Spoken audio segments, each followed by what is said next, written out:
এই সরকারের পক্ষে বাংলাদেশের সার্বভৌমত্ব টিকিয়ে রাখা সম্ভব নয়। এটা শহীদ প্রেসিডেন্টের জিয়াউর রহমানের সরকার না, এটা তারেক রহমানেরই সরকার। আপনারা সীমান্ত লং মার্চের প্রস্তুতি নেন।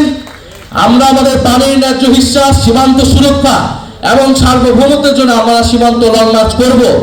কারণ আমরা দেখছি ভূরাজনৈতিকভাবে হিন্দুত্ববাদের উত্থান ঘটেছে এবং বাংলাদেশকে তারা পুশিং করছে, বাংলাদেশে তাদের বিভিন্ন নাগরিককে, এবং বাংলাদেশকে নিয়ে তারা যে ধরনের পরিকল্পনা এবং ষড়যন্ত্র করছে, এই সরকারের পক্ষে বাংলাদেশের সার্বভৌমত্ব টিকিয়ে রাখা সম্ভব নয়। এটা শহীদ প্রেসিডেন্টের জিয়াউর রহমানের সরকার না, এটা তারেক রহমানেরই সরকার। ফলে তার উপরে আসলে আমাদের আস্থা রাখার কোনো কারণ নাই। ফলে জাতীয় যুবশক্তি সারা দেশে এক বছরের সংগঠন গুছিয়েছে।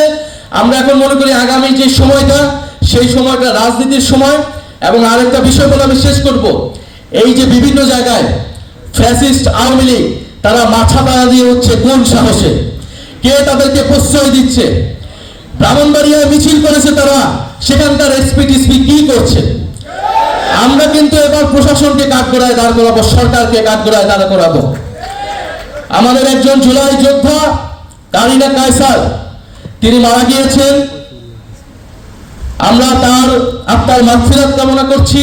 জুলাই গণ অভ্যুত্থানে তার মতো অসংখ্য নারী এই ঢাকার রাজপথে, সারা বাংলাদেশের রাজপথে নেমে এসেছিলেন বাংলাদেশের জনগণের পক্ষে। আজকে যারা তার মৃত্যুতে উল্লাস করছে, তাদের প্রতি আমরা ইনসাফ করব, কারণ ওসমান হাদি আমাদেরকে এটাই শিখিয়ে গিয়েছে। কিন্তু এই বুনো উল্লাস কিন্তু আমরা মনে রাখছি এবং তাদেরকে বিচারের আওতায় আনতে হবে।